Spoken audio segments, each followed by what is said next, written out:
네, 이번에는 네. 오늘 이제 채권 얘기를 깊게 나눠볼 텐데요. DB금융투자의 문홍철 파트장님 모셔보도록 하겠습니다. 어서 오세요. 네, 안녕하세요. 네, 문홍철입니다. 반갑습니다. 네, 반갑습니다. 무슨 파트예요, 근데?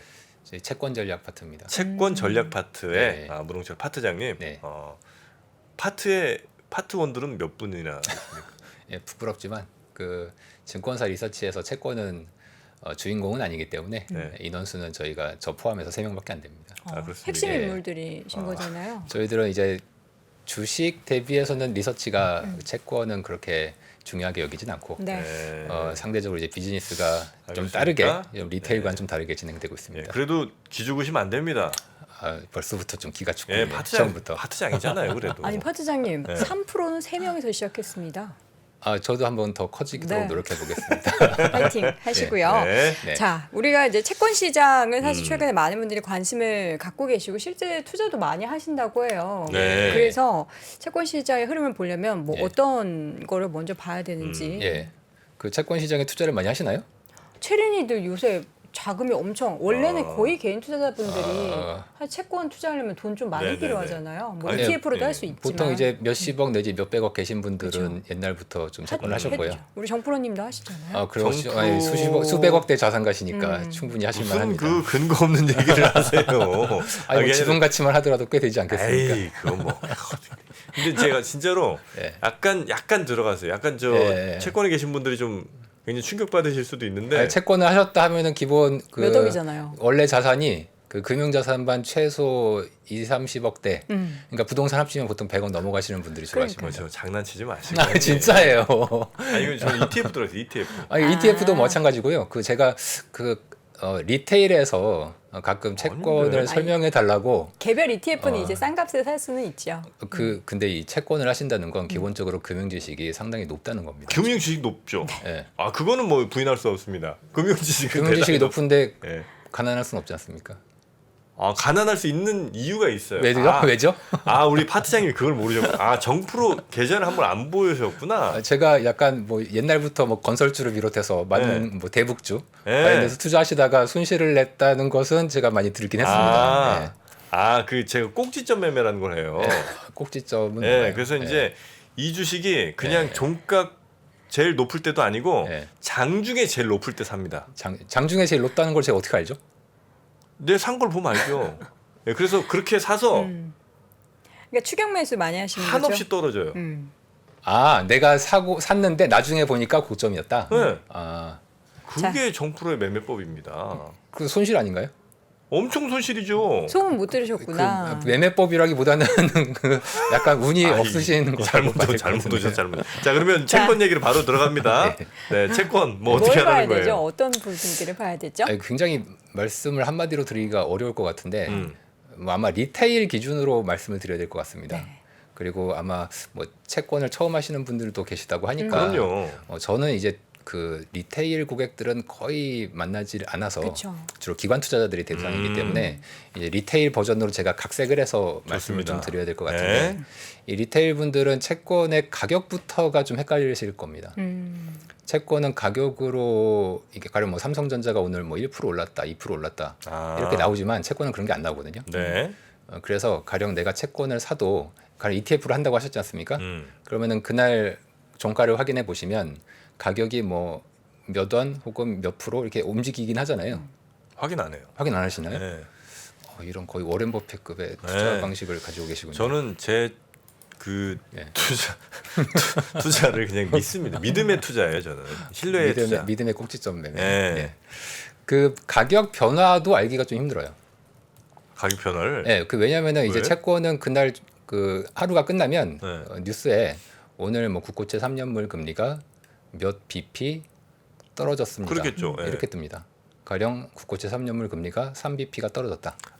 내 산 가격이 얼마 나오는 게 아니고 그냥 금리 얼마 떨어졌다만 나와요. 그렇게 나와요. 그러면 가격을 그거를 이제 저희들은 환산을 할 수 있는데 일반인 분들은 그걸 환산을 못 하십니다.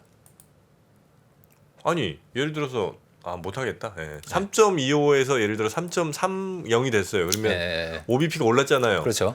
그러면 내가 100만 원 들어갔는데 이게 얼마가 떨어진 건지 모른다는 거잖아요. 우리가. 가격이 그 금리가 올랐는데 가격이 떨어졌다는 것까지 아시는 것만 하더라도 굉장히 금융 지식이 있으신 겁니다. 아 그렇습니까? 보통은 금리가 오른 거랑 가격이랑 무슨 상관이야부터가 이제 시작하는 게 여계관계죠. 일반적이요. 예. 네. 그래서 이 채권은 가격과 금리가 반대로 간다는 것부터가 굉장히 처음부터 접근할 때 어렵거든요. 아유 고맙습니다. 예. 그래서 제가 오늘 사실 채권 하는 사람을 왜 불렀을까 하고 좀 고민을. 아니 아니, 근데 요새 요즘 근데 관심이 채권 하시는 많으세요. 분들이 은근히 좀 있어요. 뭐 돈이 많으신 분들이나 요즘은 이제 왜 많게 됐냐면 저도 네. 최근에 많이 들었는데 예를 들어서 최근에 이제 한국전력 같은 좋은 회사가 망하지는 않지 않습니까? 그런데 전기요금 때문에 에너지 가격은 상승하고 전기요금 못 올리니 적자가 많이 나서 채권 발행을 많이 했습니다. 근데 한국전력 가령 3년짜리, 5년짜리 채권의 금리가 네. 뭐 3%를 넘어서 뭐 4% 가까이까지도 실제 거래가 되고 있거든요. 이 망할 리 없는 회사가 이자를 4%는 꼬박꼬박 준다고 하니 예. 그럼 이 회사 사서 4%씩 이익은 내가 이자는 받겠다. 매년이니까 이제 3년, 4년 혹은 5년 갖고 있으면 그거 곱하기 연수대로 계속 제가 이자를 받게 되는 거고요. 네. 아니 망하지도 않을 회사가 이 정도 금리인데 뭐 가령 요즘 은행에서 가도 금리가 음. 뭐 3%가 안 되거든요. 1년 정기예금 금리가. 뭐 그렇겠죠. 네, 그런데 이제 한전 같은 회사의 채권을 제가 사서 만기까지 가지고 있으면 상당히 높은 금리를 주니 이 개인 투자자분들이 요즘 다른 시장들이 좀 안 좋다고 하더라고요. 뭐 주식도 네. 그렇고 뭐 부동산도 요즘 좀 안 좋다고 하던데 그러니까 그 돈을 약간 뭐 빼서 안전한 좀 채권으로 넣어두자 이런 수요들이 많이 있으신 것 같고요. 채권 금리가 앞으로 계속 오를 것 같다면 투자하면 안 되겠죠. 근데 지금 뭐 저 연준이니 우리나라 중앙은행도 다 금리는 올린다는 다 건 올린다고 거의 하고 뭐 있지 않습니까? 정해진 사실이잖아요. 예. 그러면은 채권을 하면 안 되겠네요. 그러나 그거 이미 선반영. 선반영. 역시 금융 지식 있으신 분들은 선반영이죠. 기적의 단어. 우리가 선반영이 킹반영이라고 하지 않습니까? 선반영 킹 됐으니까 맞죠? 네. 모든 것을 설명할 수 있는 단어 선반영. 따라서 선반영한 만큼 채권 금리가 더 이상 오르지 않겠다. 가령 뭐 한국은행의 기준 금리가 뭐 예를 들어서 그냥 이건 예입니다. 네. 앞으로 지금 현재 2.5%거든요. 그런데 뭐 한국은행이 3%까지 금리를 올릴 게 금리에 이미 반영이 돼 있고 그 다음엔 더 올리지 않을 거다. 그렇다면 지금 사야죠.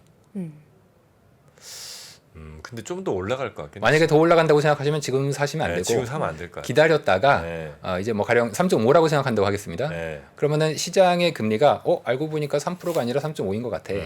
라고 가격이 또 한번 반영을 하거든요. 그렇겠죠. 금리가 오른다는 얘기겠죠. 그러면은 가격은 떨어지겠죠. 그럼 저는 더 싸게 살 수 있지 않습니까? 네. 나중에 돈을 안 사, 맞아요. 지금 안 사고.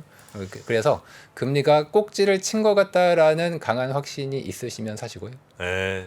아니면 기다려라. 이런 제가 이렇게, 채권 투자에 잘 맞는 것 같은 게 제가 꼭지는 진짜 귀신같이 잡거든요. 그 꼭지라는 면에서는 이제 주식보다는 채권을 하시는 게 맞을 것 같습니다. 그러니까 그래서 제가 볼 때는 한 11월쯤이 예. 채권 꼭지 같습니다. 예측하신 거랑 거의 비슷하지 않아요 혹시? 저는 원래 그렇게 보고 있는데. 파트너님 할 봐봐요. 말을 네. 잃으셨어요. 네, 파트장님도 지금 네. 막 폐부를 찔린 느낌이죠? 근데 어떻게 제가 알아? 소수 의견이기 때문에. 네, 저는 파트장님 의견을 전 네. 정확히 알고 있어요. 그렇다면은 이제 한 10월 정도까지만 한국은행이 금리를 올리고 10월, 그렇죠, 11월까지 네. 뭐 연말이나 내년부터는 더 이상 올리지는 못할 것이다. 맞습니다. 그렇게 보신다면 아마 그 조만간 사는 게 좋을 것 같습니다. 빨리. 왜 그러냐면 현재 마켓에서 반영되고 있는 기준금리의 인상 꼭지가 있을 거고 지금 정프로님이 생각하고 계시는 11월 금리의 꼭지죠. 꼭지가 있지 않습니까? 네, 시장. 근데 정프로님의 생각대로라면 아마 2.75에서 3%까지 올릴 거예요. 네, 왜냐하면 지금 2.5기 때문에 다음 금통위가 10월이니까 네, 10월에 한 번 올리면 2.75고 그 다음 금통위가 11월이기 때문에 10월에 또 한 번 올리면 3%가 되지 않습니까? 네. 그러면은 근데 시장은 그럼 이제 몇 프로를 반영하고 있냐 이걸 봐야죠. 네. 그거 어떻게 알 수 있어요? 그거는 저희들이 따로 뽑아냅니다. 저희들은 이제 수익률 곡선을 통해서 채권 시장이 대략 몇 퍼센트 정도의 기준금리를 반영하고 있는가를 이제 역으로 역산을 해냈는데 현재 결론을 말씀드리면은 국고채 3년물을 기준으로 해서 역산해서 뽑아내면 네. 현재 시장은 약 3.5%까지 기준금리를 인상할 거라고 이거는 그냥 저만의 계산이에요. 음. 우리나라에는 그런 상품이 없기 때문에 그러니까 네. 이제 뽑아내는 상품이 미국엔 있거든요. 음. 근데 이제 우리나라에는 그런 상품이 없기 때문에 저만의 방식으로 뽑아낸다면 대략 현재 채권 시장은 네. 기준금리를 내년까지도 계속 올려서 3.5%까지도 올릴 수 있다 이렇게 반영을 하고 있고 정프로님이 만약에 2.75나 3%까지만 올리고 말 것이다 네. 라고 생각한다면 제 생각에는 지금 매수를 좀 서두르는 게 좋은 전략이 될 수 있습니다. 네. 보통 근데 체리 분들이 뭐 직접 이제 규모가 있으신 분들 직접 채권 투자를 한다고 해서 지금 뭐 각 금융사들 보니까 막 뭐 10조씩 막 들어왔다 예, 뭐 이렇게 맞아요. 나오는데 네. 이제 우리 정프로님도 아마 ETF를 사셨을 거예요. 여기 네, 보면은 네, 뭐 코덱스에서 나오는 국고채 3년 네. ETF 뭐 이런 것도 있는데 네. 이런 거는 아까 말씀해 주신 것처럼 우리가 뭐 몇 퍼센트 오른 거를 모른다라고 하는데 지금 HTS에서 보면은 뭐 예. 빠지고 올라가고 가격 있긴 때문에 계속 하거든요. 있죠. 네. 뜹니다. 이거는 그럼 무슨 의미예요? 그것은 바로 금리 변화를 가격으로 환산해서 보여주는 겁니다. 아. ETF는 가격으로만 효과가 되기 때문에 네. 그 뉴스에는 이제 금리로 효과가 되고 네. 그래서 가령 이제 머릿속에 대충 생각을 하시고서 투자를 하셔야 돼요. 원래는 네. 예를 들어서 앞으로 금리가 몇 bp가 오를 수 있다. 1bp는 이제 0.01% 포인트인데 저희들이 주로 bp로 얘기를 하다 보니까 네. 몇 bp가 오르면 대략 내가 몇 퍼센트의 손해를 볼 수 있는가. 음. 그리고 앞으로 대략 금리가 몇 bp가 떨어지면 내가 몇 퍼센트를 먹을 수 있는가. 이거에 대한 이제 계산을 대략적으로 해서 해야 나중에 수익률 내가 금리가 그동안 이렇게 움직였는데 왜 내 수익률은 이렇지라고 나중에 놀랄 수가 있거든요. 네. 네. 그리고 이게 3년물의 변화폭이 다르고 똑같은 10년물. 금리가 움직여도 네. 10년물의 변화폭이 다릅니다.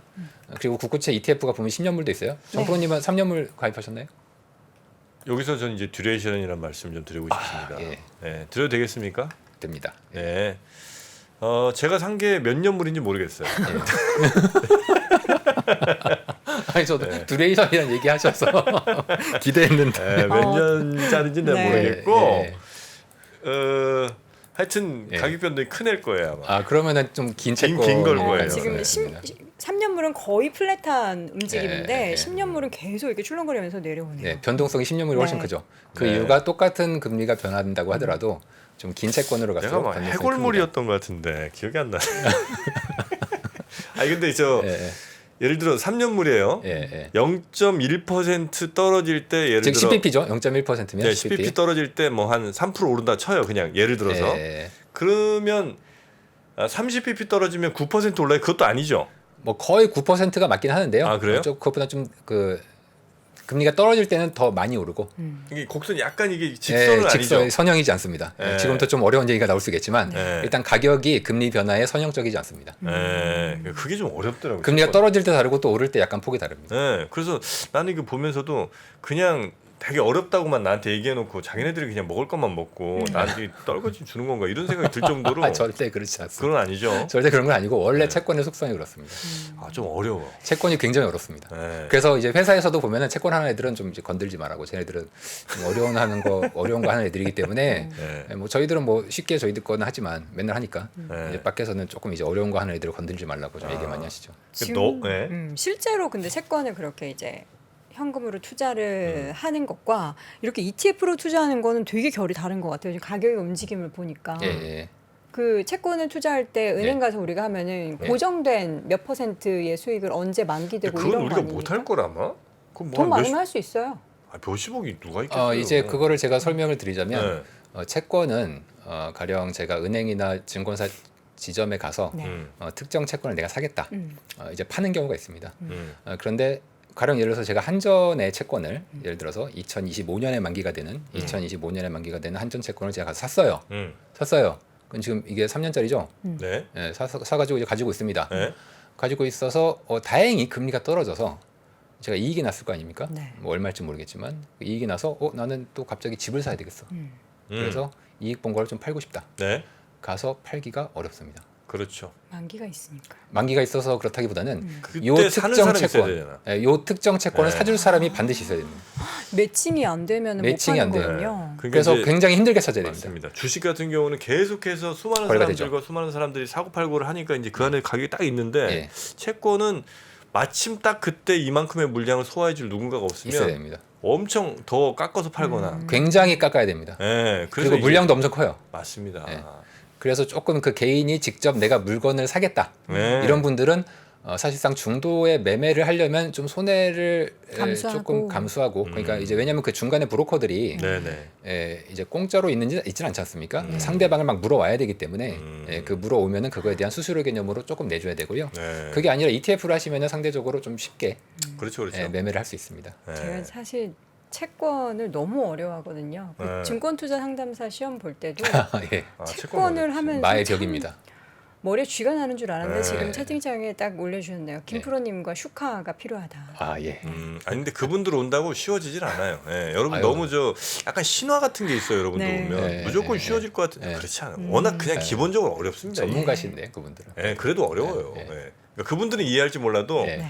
쉽게 말하는 것 자체가 쉽지 않습니다. 맞습니다. 우리 파트장님 좀 쉽게 좀 얘기해 주세요. 제가요? 그래서 어떻게 투자해야 돼요? 우리 채권에 관심이 있긴 한데 네. 그럼 어떻게 투자해야 돼요? 채권 하기는 괜찮은 시절이죠 지금. 일단 이렇게 하십시오. 한국은행이 네. 기준금리를 더 이상 안 올릴 것 같다. 예. 그러면은 매입하십시오. 그때가 시그널이다. 네. 살 수 있는. 일단 연말까지는 올릴 것 같으니까 예. 연말까지는 기다릴 건데 예. 연말쯤 되면 사람들 다 살 거 아니에요. 그렇죠. 그럼 그것도 가격 약간 좀 비싸질 반영하니까 거 그 전에 내가 사야죠. 그러니까 그 조금 전에 사야 조금 전에 되잖아요. 한 달 전에. 그 정프로는 이제 11월이라는 거예요, 그게. 그래서 11월에 예. 10년물을 사십시오. 10년물. 네. 년요? ETF 10년물 ETF를 사십시오. 그때 고인물 되는 거 아닐까요? 이제 그거는 그 이후의 상황에 따라서 달라질 겁니다. 그럼 그 이후의 상황이 이제 어떤 거에 의해서 결정될 거냐? 네. 가령 인플레이션이 잡힐 줄 알았는데 음. 안 잡히고 네. 내년에 계속 올라요. 그러면 한국은행이 기준금리를 더 올려야 될 수가 있지 않습니까? 음흠. 그래서 내가 인플레이션에 대한 강한 확신을 가지고서 투자를 해야 됩니다. 인플레이션에 대한 강한 확신. 예, 인플레이션이 앞으로 안정될 것이다라는 확신이 필요합니다. 아, 그러면 한 내년쯤 돼야 되지 않을까요? 내년?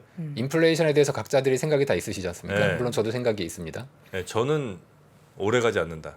오래 가지 않는다. 네. 저는 정프로님은 볼수록 저랑 생각이 많이 비슷하십니다. 아, 그렇습니까? 예. 저는 미국은 일단 인플레 고점이 이미 왔다. 이렇게 생각하고 있는데 제가 네. 아마 그림을 하나 이제 보여드리자면요. 네. 지금 보고 계신 이 차트에 한번 띄워주신다면 네. 지금 이게 그 2차 세계대전 당시에 네. 미국의 물가입니다. 뭐예요, 저게? 저렇게 솟았다는 거예요? 그 녹색 선 있지 않습니까? 네. 녹색 선이 지금 이제 왔다 갔다 하죠. 네. 저게 소비자 물가 2차 세계대전 당시에 아, 42년. 예, 아. 1942년 부터 18%까지 올라가. 55년이죠. 1940년부터 50 그리고 이제 1939년부터 45년까지가 2차 세계 대전이었고요. 네, 네. 전쟁이 이제 끝났고 왜 이렇게 올랐어, 근데 저거? 보시면은 2차 세계 대전 끝나고 나서 물가가 20%까지 갔죠. 왜 저래요? 그 이유를 알려드리겠습니다. 이게 마샬 플랜. 팬데믹 때와 원인이 동일합니다. 저 때요? 예.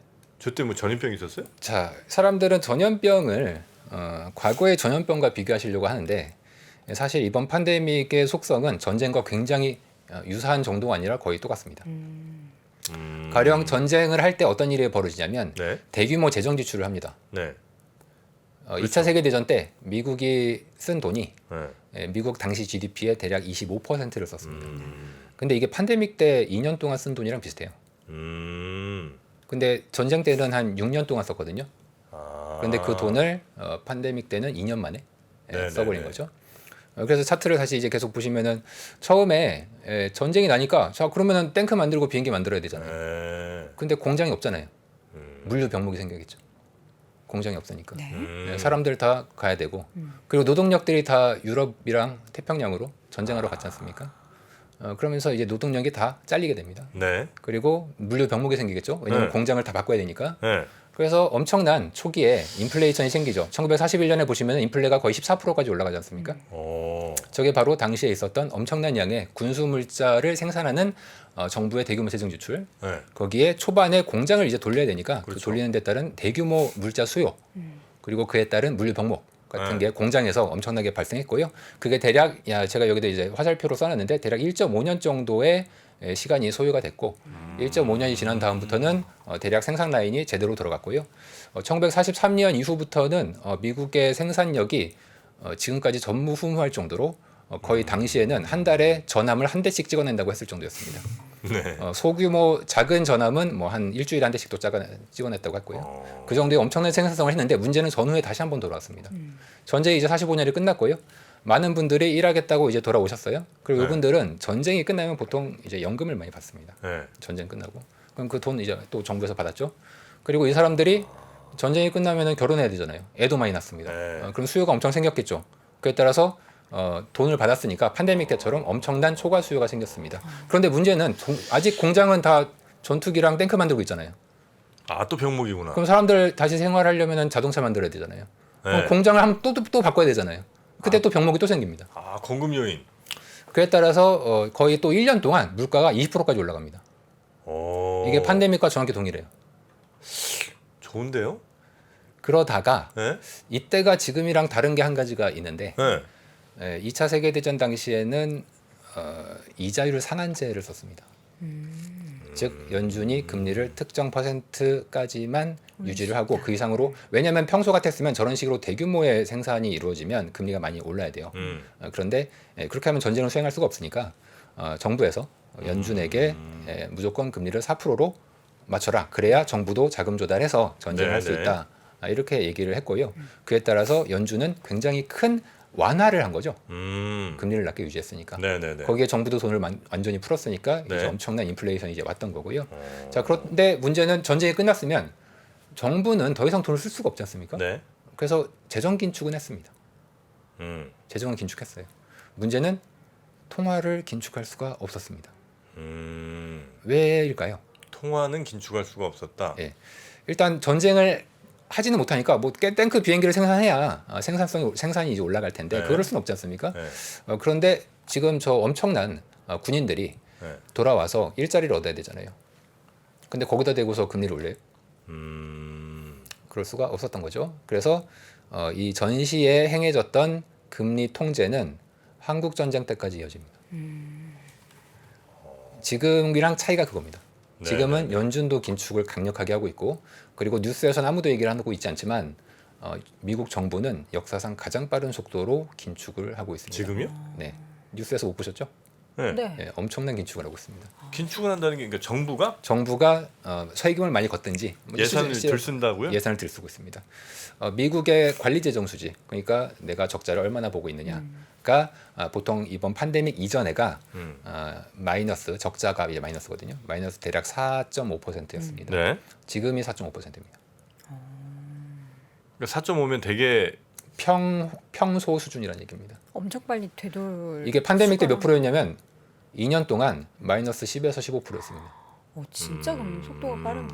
그렇다면 그걸 전부 다 지금 다 줄여가지고 엄청난 재정 긴축을 하고 있고 세금을 많이 걷고 있고 거둔 세금으로 빚을 갖고 있고 재정 긴축을 하고 있다는 얘기죠. 아니 많이 저 풀어서 적자 난 게 예를 들어 뭐 20%라고 치고요. 예. 그러다가 5% 마이너스 5% 정도로 지금 적자 내고 있다고 해서 이거를 긴축이라고 할 수 있나요? 이제 내가 예를 들어서 이런 거죠. 정프로님이 네. 가령 내가 작년에 애들 교육비랑 집에 살림살이를 위해서 네. 뭐 1년에 2천만 원을 썼어요. 올해는 이제 500만 원밖에 못 쓰겠다. 2천만 원씩 2년씩 썼는데 올해는 야 이거는 좀 특이한 케이스였고 어쩔 수 없이 올해는 500만 원. 왜냐면 그 전에도 500만 원 계속 썼어. 근데 그게 이제 빚이라는 거잖아요. 빚. 그렇죠. 빚은 이제 쌓여 있는 거죠. 네. 유지가 도저히 불가능하니까 이건 어쨌든 줄이긴 줄여야 되는 그렇죠. 그거 네. 아닌가. 그러니까 이제 줄이긴 줄여야 되는데 네. 지금 당장은 못 줄이니까 일단 썼던 것만 작년에 연간으로 썼던 것만이라도 연간으로는 네, 그 네, 정도는 안 되고 그 이번 팬데믹 이전 수준으로만 줄여가자 해서 이제 줄이고 있는 상황이 네, 현재 네. 상황인 거고요. 이건 바로 긴축이라고 볼 수 있죠. 재정 긴축과 통화 긴축을 하게 되면 네. 아까 그림에서도 보셨듯이 인플레이션이 바로 잡히게 됩니다. 인플레이션이 올라간 그 기울기만큼 떨어지죠. 네. 팬데믹 때는 지금 저 올라가는 속도가 지금이랑 비슷해요. 저 1946년에 올라가는 속도가 지금이랑 되게 비슷합니다. 네. 근데 1946년에는 20%까지 올랐고 지금 미국은 9.1%까지 올랐다가 지난달에 이제 8.6%까지 약간 떨어졌고요. 그래서 보통 전망을 어떻게 하냐면 올해 9% 넘는 물가 했다가 뭐 살짝 떨어졌다가 앞으로는 좀 떨어져서 내년에는 한 뭐 7에서 6% 정도로 안정되면서 천천히 떨어질 것이다라고 모든 이코노미스트와 연준 인사들이 예측을 하지만 실제로 그렇게 진행되지 않을 겁니다. 오? 와, 이거 진짜 파트장님. 네. 제가 모든 전문가들이 다 그 얘기를 하셔갖고 저는 이거 바로 떨어질 것 같다 얘기를 했다가 네. 많이 욕을 먹었거든요. 정프로님이 보다 직관적으로 잘 보신 겁니다. 와, 난 이거 오늘 감동이다. 오늘 감동이. 내 말을 믿어준 사람이 너무 없었어. 세상은요 전망한 대로 설득하지 않아요. 오히려 역사를 보는 게 훨씬 더 정확합니다. 아, 이거다. 난 문홍철이랑 같이 가겠습니다. 감사합니다. 저는 그런데 역사를 공부해서 겨우 알았는데 정프로님은 그냥 직관적으로 하신 거네요. 이건 인사이트. 타고난 거죠. 네, 대단하신 것 같습니다. 고맙습니다. 저희가 시간이 많지 않은데 주요 포인트만 좀 정리를 하고 넘어가도록 하죠. 네. 지금 네. 그럼 채권 투자하기에는 네. 괜찮은 시기에 대해서는 와다 틀리다로 얘기하자면은 뭐 괜찮은 수준인 거죠. 이거는 이제 많이 갈립니다. 네. 가령 저는 좋다고 보는데 지금 채권 시장 사람들은 채권 시장에 계신 분들한테 그걸 물어보면 다들 아니라고 얘기할 겁니다. 좀 기다려야 된다. 지금 한국은행이 저렇게 세게 지난주에 이제 금통위가 있었지 않습니까? 근데 이제 하는 총재가 얘기하는 톤이 굉장히 셌어요. 저는 그렇게 생각 안 하는데 네. 이제 시장을 그렇게 많이 받아들였습니다. 그렇다면 이제 뭐 저를 제외한 대부분의 채권 시장에 계신 분들은 뭐 금리 저렇게 세게 얘기하고 올리고 지금 인플레이션도 우리가 높고 유가가 많이 떨어지긴 했는데요. 아무튼 레벨이 높으니까 이거 뭐 또 이코노미스트들 뭐 지금 물가가 피크아웃 한다고 하지만 계속 레벨은 높다고 하더라. 그쵸. 여기서 무슨 채권 투자를 지금 하겠냐 해서 지금 다 팔고 있습니다. 네. 심지어 국민연금이나 보험사 같이 잠깐만요. 중장기적으로 투자하시는 분들조차도 채권을 막 매도치고 있습니다. 잠깐만요. 그럼 우리 막 10조 들어간 이런 이제 개인 큰손 분들한테 다 넘겨. 자, 한번 상식적으로 생각해 보죠. 그 개인 큰손분들은 자기들의 판단에 의해서 지금 금리가 높다고 하고 사셨을 겁니다. 네. 기관 투자자들은 이거 지금 앞으로 더 금리가 오를 것 같아라고 해서 일단 계속 장을 보면서 뭐 언젠가 사겠지만 네. 지금은 때가 아닐 거다라고 생각하고 있습니다. 누가 맞을까요? 내가 맞지. 내가 맞아요. 답을 해주시죠. 네. 아니, 정프로님이 네. 저는 정프로님이 11월이다. 맞다고 생각하고요. 네, 맞아. 재작년에 팬데믹 때도 기관 투자자들 이거 바닥 아니다. 3월에 20년 3월에 네, 바닥 맞아. 아니다. 이거 다시 그거 한번 맞네. 또 깨진다. 네, 맞아요. 그때 그걸 올린 사람은 다 개인이었죠. 네. 개인이 W자로 맞다. 뭐 또 WD 뭐 이런 얘기 엄청 많이 많이 했어요. 했죠. 네. 예. 아, 좋은데. 정프로 좋아요. 자, 저 마지막으로 궁금한 게 하나 네, 있어가지고 파트너님 외환 시장 쪽 보고 있어서 환율도 오늘 요즘 1352원까지였잖아요. 네. 환율은 뭐 계속 오르는 걸로 보십니까? 아니지. 환율도 이제 끝났어. 뭐 대답을 그죠? 해. 아니요. 제가 너무 정프로님과 이제 같이 가면은 네. 그 안 될 것 같아서. 안될 것 같아서 헤어지세요. 약간 그 환율 데블스 좀더 갈래요? 에드포킷으로 선 데블스 그으세요. 에드포킷으로 환율 좀 더 가시는 걸로 가겠습니다. 저는 약간 연말까지만 네. 조금 올라가는 쪽으로 1,400원 단 얘기 나오던데. 지금 이제 저희가 50원 단위로 보는 게 있고 지금 금융위기 때가 1,600원이었고요. 그 전에 IMF 때가 이제 2,000원이었는데 네. 사실 지금 1,350원을 넘으면 우리가 중간에 어디까지 1,600원까지는 가지 않을 것 같은데 어디까지 갈지에 대한 기술적인 레벨을 정하기가 좀 어려운 상황입니다. 네. 다만 환율이 오르는 그 근본적인 원인을 우리가 좀 파악을 해야 될 것 같아요. 네. 일단 지금 제가 화면을 좀 준비한 게 있는데 네. 6페이지 쪽으로 제가 띄운 게 있는데요. 이게 뭐냐면은 지금 제일 왼쪽에 보시면은 제일 위에 있는 게 원달러 환율이고요. 네. 위쪽에. 그다음에 이제 N 달러. 그다음에 위안 달러. 그리고 쭉 가시면 이제 유로 달러가 지금 15번에 있습니다. 지금 오른쪽에 빨간색이라는 거는 전부 다 달러 대비해서 떨어졌다는 얘기예요. 맞아요. 그러니까 달러 강세라는 얘기죠. 6개월 내에 얼만큼 있는지가 이쪽에 있고요. 네. YTD라는 건 이제 1월 1일 이후로 이제 얼마나 약해졌는가. 근데 보시면 지금 원화가 제일 위에 있는데 다른 네. 나라 통화 대비해서 원화가 뭐 딱히 더 약하다고 보기는 어렵죠. 약하긴 약한데 네. 네, 줄 뭐 세워 보면 비슷해요. 사실 우리보다 약한 나라들도 많더라고요. 지금 보시면은 유로가 우리나라랑 상당히 절하폭이 그러니까 약해진 네. 폭이 비슷합니다. 그러니까 왜냐하면 북유럽이 한국이랑 제조업 네. 베이스라는 경제라는 것과 수출 많이 하는 게 비슷해요. 네. 이제 그런 면에서 저희는 유로 약세를 앞으로 어떻게 진행되는가 좀 봐야 되는데 지금 연준이 금리 올리니까 달러가 강세다. 야 이것도 있죠. 네. 근데 상반기까지는 그게 강할 거예요. 7월 이후부터는 연준보다는 네. 지금 중국과 유럽의 경제가 지금 우리가 데이터를 잘 안 봐서 그렇지 네. 굉장히 엄중한 상황입니다. 아, 오늘 그러니까 이제 대략 뭐 가격이 어디까지 갈진 뭐 확실하게 얘기하기 어려운 한 연말 정도까지는 조금 더 위쪽으로 아마 방향성을 잡을 것 같다. 환율은 예. 네, 그렇게 이제 보신 거고 저는 예. 이제 아니라고 봤는데 누가 맞을지는 이제 좀 나중에 알겠습니다. 네, 확인해 지금 보도록 하겠습니다. 확인해 보겠습니다. 우리 문홍철 파트장님이랑 이 시간이 좀 많이 아쉬운데 그러니까. 두 가지 선택 중에 하나를 좀 해주시면 좋겠습니다. 네. 예. 뭐 저희가 한 금주 혹은 뭐 다음 주 내로 다시 한번 예, 이 시간에 예, 한번 모시는 조금 더 예. 긴 시간을 확보해서 네. 모시는 거 하나 있고요. 예. 하나는 이제 바로 오늘 이제 아쉬우니까요. 예. 오늘 끝나고 그냥 정프로랑 둘이 얘기하는 거 있습니다. 뭘로 하시겠습니까? 나는 둘이 얘기해도 좋을 것 같거든요. 그건 안 되겠습니까? 제가 오늘은 스케줄이 있어서 아 그렇습니까? 예, 자, 제가 그럼 다음에 다시 한번 와서 네, 말씀드리도록 방송인으로 하겠습니다. 모시도록 하겠습니다. 굉장히 긴 얘기를 나눌 수 있을 것 선 같습니다. 그으십니다. 예, 우리 파트장님 선 그으셨어요. 철벽 쳤습니다. 죄송합니다. DB금융투자의 네. 문홍철 파트장님 오늘 말씀 너무 재밌었고요. 네. 대단히 고맙습니다. 감사합니다. 예, 감사합니다. 네. 현재 하락장을 정확하게 이해하고 많은 배움을 얻는 기회로 삼아 보시면 어떨까요? 빠르게 경제 수준을 끌어올려주는 국내 최고의 경제 강의. 앞으로도 투자가 계속해서 이어져야 된다고 한다면 상승장도 겪어봐야 되겠지만 하락장도 있지 않을까요? 하락장에 좀 우리가 겪고 있는 거죠. 굉장히 고통스럽죠. 하락장에서는 어떤 일들이 일어나는지 그리고 언젠간 바닥을 긁겠죠. 그때의 느낌이 어떤지는 생생하게 기억을 해두시는 게 되게 중요합니다. 그거 되게 중요합니다. 바닥을 긁을 때의 느낌. 바닥을 긁을 때는요. 세상이 끝난 것처럼 보여요. 오늘이 바닥입니다. 이런 사람은 없어요. 고점도요. 우리가 모르는 데 와요. 작년 11월에 나스닥이 고점이었거든요. 오늘이 고점입니다. 느낌 없어요. 왜? 모든 게 멀쩡하거든요. 3프로TV 경제대학 오건영의 경제를 보는 눈 신규 출시 기념 8월 31일까지 얼리버드 특가로 만나보시죠. 지금 바로 영상 아래 댓글을 확인하십시오.